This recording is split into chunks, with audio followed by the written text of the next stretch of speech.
Oh, ready?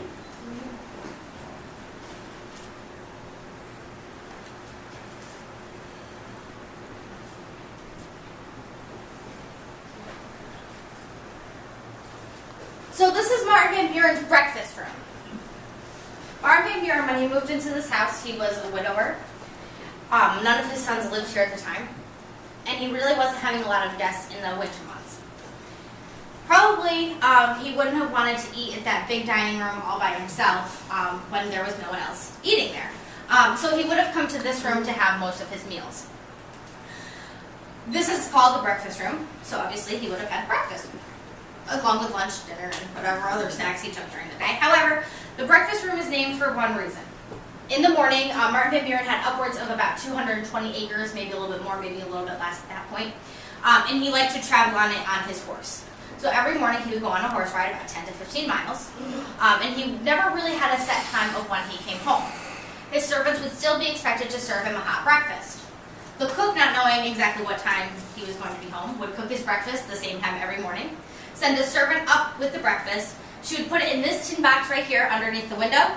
She would shut the door and then move it in front of the fireplace with the fire going. This would ensure that when Martin Van Buren came home, he would still have a hot breakfast. I guess it's a microwave. An 1840 to 1850 microwave. The other thing that I like to discuss in this room is Henry Clay. As I said in the best bedroom, Henry Clay was one of the most famous guests to stay in this house.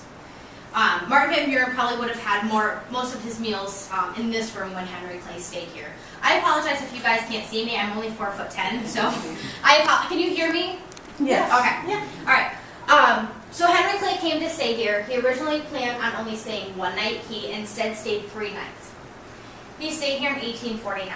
What was happening in 1849 was the expansion of the United States yet again with the Mexican-American War. The big worry with this war was that Texas was going to come in as a slave state. Martin Van Buren, being a Democrat, really did not want slavery to go any farther than it had. He wasn't sure, really, anybody was really too sure of how to stop slavery in its tracks. However, in 1849, when Henry Clay, the great compromiser, stayed here, a slave-holding Kentucky man, they discussed what could have been one of the greatest compromises of the United States history.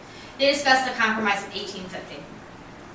What this said was Henry Clay introduced this to the United States Senate, and it said Texas can come in as a slave state, California can come in as a free state.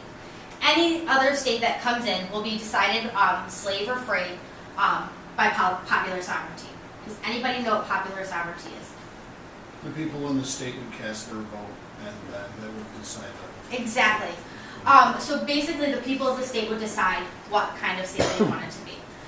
This worked out in 1850. However, about 11 years later, the United States broke out into war with the Civil War.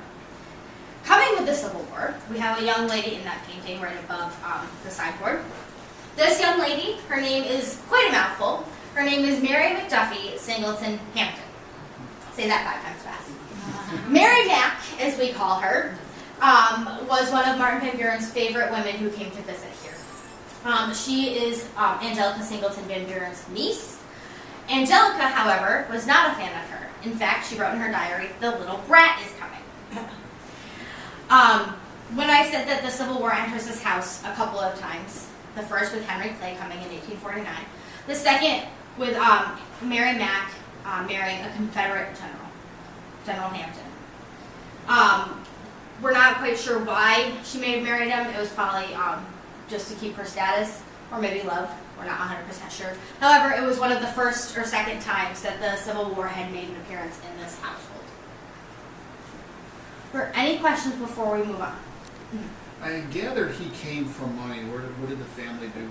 What was their claim? Van Buren? Yeah. Van Buren came from modest beginnings. Really modest? Yes. Okay. He was born in a Dutch tavern right in Kinderhook. Oh. The tavern no longer stands, but there is one of those New York State place markers where he was born. His mother financed his apprenticeship under Francis Sylvester, which I'll talk about a little bit more in the basement. And Martin Van Buren was kind of, in our day, if he was a politician now, he would have been kind of corrupt. Martin Van Buren although an able lawyer, he made most of his money in land speculation. He had a lot of friends who were buying and selling real estate, and they gave him a lot of insider tips and said, you know, we're selling this land, you want to buy it for like $100 and then resell it for like $500, $600. It's not worth that much, but you can make a pretty penny on it. And that's how he made most of his money.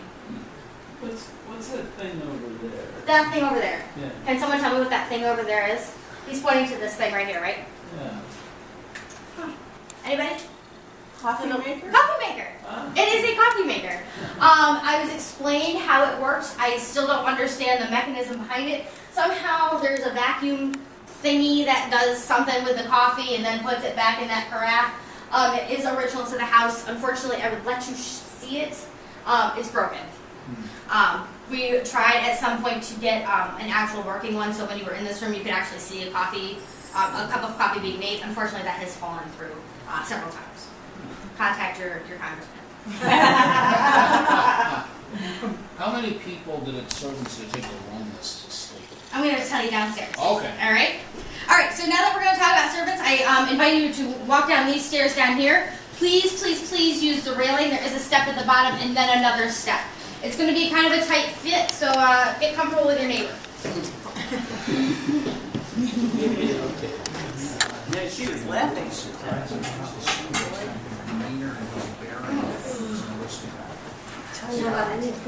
I promise. I will get to all of that. Because he's...